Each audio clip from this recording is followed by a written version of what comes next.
প্রিয় বন্ধুরা, আমি ওবাইদুর রহমান। আমাদের YouTube channel Rahman academy YouTube চ্যানেলে সবাইকে স্বাগত। আজ আমি দ্বাদশ শ্রেণী বাংলা বিষয়ের একটি অত্যন্ত গুরুত্বপূর্ণ টপিক নিয়ে হাজির হয়েছি। সেটি হচ্ছে ভাষা ও সাহিত্যের ইতিহাস থেকে এমসিকিউ টাইপের প্রশ্ন উত্তর নিয়ে। তো তোমাদের দ্বাদশ শ্রেণীর বাংলার সবচেয়ে আতঙ্কের বিষয় হচ্ছে ভাষা ও সাহিত্যের ইতিহাস। তো ভাষা ও সাহিত্যের ইতিহাসের ধারাবাহিকভাবে আমি প্রশ্ন উত্তর দিতে থাকবো তোমাদের। আজকে এই প্রশ্ন উত্তর পর্বের প্রথম সিরিজ। আজকে 60টি প্রশ্ন উত্তর দেব। এভাবে ধারাবাহিকভাবে আমি 150টি প্রশ্ন উত্তর দেব। এই 150টি প্রশ্ন তোমাদের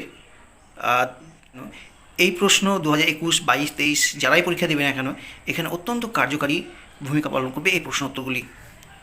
কারণ বিগত যত ধরনের প্রশ্ন আসতে পারে বা এসেছে বা আসবে, তার সমস্ত প্রশ্নের উত্তর এখানে দেওয়া আছে। আর টেস্ট পেপার এবিটিএ টেস্ট পেপারের যে ভাষা ও সাহিত্য ইতিহাসে যে প্রশ্নগুলি আছে 2020 সালের টেস্ট পেপারে, সেই প্রশ্ন উত্তরগুলি এখানে করে দেওয়া আছে।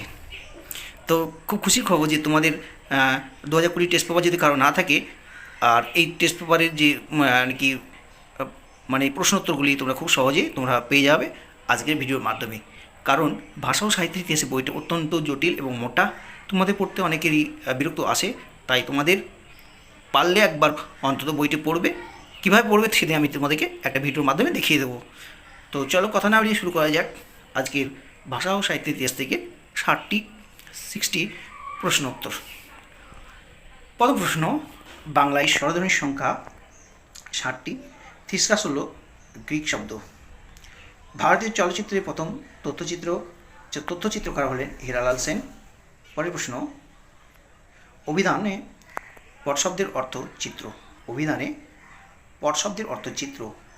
পরের প্রশ্ন, বাংলা গানে সঞ্চারীর প্রবর্তন করেন রবীন্দ্রনাথ ঠাকুর। পরের প্রশ্ন, সাঁওতাল পরগনার জনপ্রিয় লোকসঙ্গীত হল ঝুমুর। নব্যবঙ্গীয় চিত্ররীতির জনক হলেন অবনীন্দ্রনাথ ঠাকুর। পরের প্রশ্ন, প্রথম বাংলা রঙিন ছবির নাম হলো পথে হলো দেরি। পরের প্রশ্ন, সন্দেশ শব্দের আদি অর্থ ছিল সংবাদ, বর্তমানে মিষ্টান্ন বিশেষ। এটি শব্দার্থ পরিবর্তনের যে ধারা, সেটা হচ্ছে শব্দার্থের রূপান্তর। পরের প্রশ্ন, মহাকবি কি জাতীয় সমাস? উত্তর হবে ব্যাখ্যামূলক সমাস। সাঁওতাল দম্পতি ছবিটির স্রষ্টা রামকিঙ্কর বেইজ। পরের প্রশ্ন, হিন্দু কলেজ প্রতিষ্ঠিত হয় 1817 খ্রিস্টাব্দে। অভিধানে পট শব্দের অর্থ চিত্র। বাংলা ভাষায় অর্ধ স্বরধ্বনির সংখ্যা 4টি। রূপমূল হল ভাষার ক্ষুদ্রতম অর্থপূর্ণ একক। ভারতবর্ষ সূর্যের আর এক নাম গানটির রচয়িতা শিবদাস বন্দ্যোপাধ্যায়। মধ্যযুগের সন্তগণ নামে পরিচিত ছবির স্রষ্টা বিনোদ বিহারী মুখোপাধ্যায়। প্রথম পঞ্জিকা প্রকাশিত হয় 1886 সালে। কণ্ঠনালীয় ধ্বনি হল হ। ন্যূনতম শব্দজোড়ের উদাহরণ হল নরম গরম। প্রথম কোন বাঙালি মহিলা ইংলিশ চ্যানেল পার হন? উত্তর হবে আরতি সাহা। আব্বাস উদ্দিন আহমেদ কোন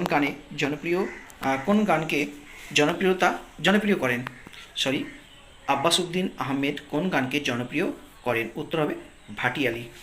সর্বপ্রথম বাংলা মুদ্রাক্ষর খোদাই করেন পঞ্চানন কর্মকার। ভাষাবিজ্ঞানের মূল আলোচ্য বিষয় মুখের ভাষা। নিচের কোনটি বাকযন্ত্রের অন্তর্ভুক্ত নয়? এখানে অপশনগুলি নয়, আমি সরাসরি উত্তর দিয়েছি, তাই উত্তর হবে কর্ণ। মান্না দে এর প্রকৃত নাম প্রবোধচন্দ্র দে। কচ ও দেবযানী ছবির স্রষ্টা অবনীন্দ্রনাথ ঠাকুর। পরের প্রশ্ন, প্রথম ভারতীয় হিসাবে প্রথম ইংলিশ চ্যানেল পার করেন মিহির সেন। পার্শ্বিক ধ্বনির উদাহরণ হল ল। থিসরাস অভিধানের রচয়িতা পিটার মার্ক রোজেট। পরের প্রশ্ন, ভারতীয় ফুটবলের ইতিহাসে চিরস্মরণীয় ব্যক্তিত্ব হলেন নগেন্দ্র প্রসাদ সর্বাধিকারী। হিন্দু কলেজের নতুন নামকরণ প্রেসিডেন্সি কলেজ হয় 1855 খ্রিস্টাব্দে। কম্পিটেন্স এবং পারফরম্যান্স ধারণার জনক চমস্কি। থিসরাসে শব্দবিন্যাসের রীতি হল অর্থভাব বা বিষয়ানুক্রমিক। তুলনামূলক ভাষাবিজ্ঞানের সূত্রপাত করেছিলেন স্যার উইলিয়াম জোন্স। ভারতের প্রথম নির্বাক চলচ্চিত্র হল রাজা হরিশ্চন্দ্র। বাংলায় ক্রিকেট খেলার প্রচলন করেন শারদারঞ্জন রায়চৌধুরী। 4টি ব্যঞ্জনধ্বনির সমাবেশে তৈরি গুচ্ছধ্বনির সংখ্যা হল 1টি। উদাহরণ Sanskrit. Indian Association for the Cultivation of Science প্রতিষ্ঠা করেন Mahendralal Sarkar. Test tube baby সংক্রান্ত গবেষণার অন্যতম পথিকৃৎ হলেন ডক্টর সুভাষ মুখোপাধ্যায়। ভারতের প্রথম নির্বাক চলচ্চিত্র রাজা হরিশ্চন্দ্র। মোহনবাগান ক্লাব গঠিত হয় 1889 খ্রিস্টাব্দে। কোনটি ঘোষবর্ণ নয়? ছ। লা ও প্যারোল তত্ত্বের উদ্ভাবক ফেনিদা শ্বশুর। মার্কিউরাস নাইট্রেট আবিষ্কার করেন প্রফুল্লচন্দ্র রায়। অশনি সংকেত চলচ্চিত্রটির পরিচালক হলেন সত্যজিৎ রায়। টেরেন ধ্বনিতত্ত্বের কোন নিয়ম ঘটে? মধ্য স্বরগান। পরের প্রশ্ন, বাংলা বাক্যের পদ সংস্থানের স্বাভাবিক ক্রমের নিয়ম কর্তা কর্ম ক্রিয়া। থিসরাসের বিন্যাস থাকে থিসরাস শব্দগুলির বিন্যাস থাকে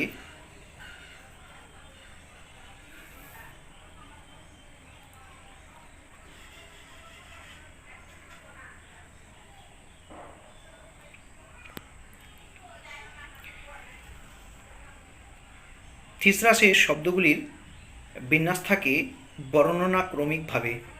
3টি ব্যঞ্জনধ্বনির সমাবেশে তৈরি যুক্তধ্বনির সংখ্যা 2টি। জাদু সম্রাট পিসি সরকারের প্রকৃত নাম হল প্রতুলচন্দ্র সরকার। জুরির গান এর প্রবর্তক ছিলেন মদনমোহন চট্টোপাধ্যায়। অরোরা ফিল্ম কোম্পানির প্রাণপুরুষ ছিলেন অনাদি বসু।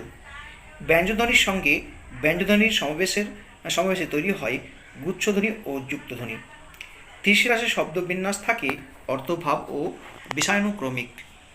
কোন গ্রন্থে আচার্য জগদীশচন্দ্র বসুর শিল্পী মনে যথাযথ আত্মপ্রকাশ ঘটে? উত্তর হবে অব্যক্ত। তুমি নির্মল করো মঙ্গল করো মলিন মর্মমুছায়ে গানটি হলো বা গানটির রচয়িতা বা গানটি গিয়ে রজনীকান্ত সেন। সিনেমা শব্দটি এসেছে লাতিন ভাষা থেকে। টপ্পা গানের উদ্ভাবক নিধিবাবু। স্টিফেন্স এর চলচ্চিত্র প্রবর্তক যন্ত্রটির নাম বাইস্কোপ। এই ছিল তোমাদের 60 কোশ্চেন অ্যান্সার, 60টি প্রশ্নের প্রশ্নোত্তর। আজকের আলোচনা এখানে শেষ করছি। আবার পরবর্তীতে আরও আমি 50 থেকে 60টি প্রশ্নোত্তর নিয়ে হাজির হব। ততক্ষণ তোমরা রেডি থাকবে। আর এই প্রশ্নোত্তরগুলি অবশ্যই খাতায় তুলে নেবে, কারণ এগুলি তোমাদের 2021 সালে যারা উচ্চ মাধ্যমিক দিবে বা দিতে চলেছ, ঠিক তোমরা এই প্রশ্নগুলিকে ভালোভাবে লিখে রাখলে দেখবে তোমাদের সালে যে টেস্ট পেপারটা বেরোবে দেবে এই প্রশ্নগুলির হুবহু তোমাদের প্রশ্ন চলে আসছে। তাই তোমাদেরকে বলবো ভালোভাবে লিখে নিও। তো আজকের আলোচনা এখানেই শেষ করছি। যদি আলোচনাটি ভালো লাগে তাহলে অবশ্যই বন্ধুদের মধ্যে বেশি বেশি শেয়ার করবে। আর একটি রিকোয়েস্ট থাকছে, তোমরা লাইক বা কমেন্ট করতে ভুলো না। ভালো থেকো, সুস্থ থেকো, নিজের প্রতি খেয়াল রাখো। ধন্যবাদ।